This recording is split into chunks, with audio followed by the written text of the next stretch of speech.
آپ بہت ساری چیزیں بڑا اس عمر کے حساب سے نہیں سمجھتے اور کر جاتے ہیں، پر آپ اسی عمر میں اپنے آپ کو ایک سیدھے راستے پہ لے کے چلیں، نماز ادا کریں، قرآن پڑھیں اور وہ ساری چیزیں کریں. تو یہ مجھے بتائیں کہ جوانی کی عبادت اور جوانی کی نماز، اس پہ ہم تھوڑا سا اگر بات کر لیں.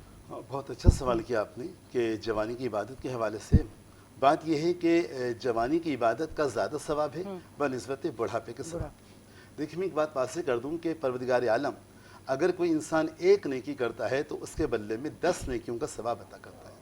من جاء بالحسنۃ فلہ عشر امثالہ، کہ جو ایک نیکی کرے گا ہم اس کیا کریں گے، اس ایک کے بدلے میں 10 اس کو عطا کریں گے، ثواب عطا کریں گے. 10 نیکیوں کا ایک کرے گا 10 لکھیں گے. ٹھیک ہے، لیکن اگر گناہ ایک کرے گا تو فوراً نہیں لکھا جائے گا، اس کو وقت دیا جاتا ہے کہ وہ کسی طرح توبہ کر لے.